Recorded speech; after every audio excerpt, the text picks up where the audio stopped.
আমাদের বাড়িতে সপ্তাহে ৫ দিনই মাছ রান্না হয়। একদিন নিরামিষ আর একদিন চিকেন কিংবা মাটন। কিন্তু মাঝে মাঝে না মাছ বাদ দিয়ে একটু ডিমের কষা বা ডিমের ঝোল খেতে খুব ভালো লাগে। তাই আজকে ভাবলাম আমি ডিমের ঝোলই রান্না করব।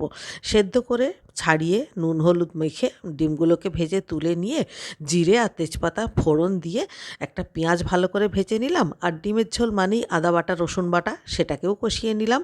এবারে একটা টমেটো নুন আর হলুদ দিয়ে ভালো করে কষিয়ে নিয়ে ধনের গুঁড়ো, জিরের গুঁড়ো, লঙ্কার গুঁড়ো সব কিছু দিয়ে সামান্য একটু জল দিয়ে মশলাটা ভালো করে কষিয়ে নিয়ে আগে থেকে সেদ্ধ করে রাখা আলু দিয়ে ভালো করে কষিয়ে নিলাম। ডিমের ঝোল মানেই একটু বেশ ভালো করে কষিয়ে নিতে হবে। এবারে ডিমগুলোকে দিয়েও একটু কষিয়ে নিয়ে জল দিয়ে দিলাম। ঢাকা দিয়ে মোটামুটি ৭-৮ মিনিট রান্না করলাম। দেখুন একটু ঝোল ঝোল মতো রেখেছি। এবারে কয়েকটা চেরা কাঁচা লঙ্কা দিলাম। এবারে ১ চামচ গরম মশলার গুঁড়ো আর সামান্য একটু ঘি দিলাম। অনেক দিন পরে পরে রান্না করি তো, তাই ডিমের ঝোলটা যেদিন করি হালকা পাতলা আমি একদমই করি না। এবারে এটা আপনি ভাতের সঙ্গে খান, রুটির সাথে খান, যার সাথে খুশি তার সাথে খান।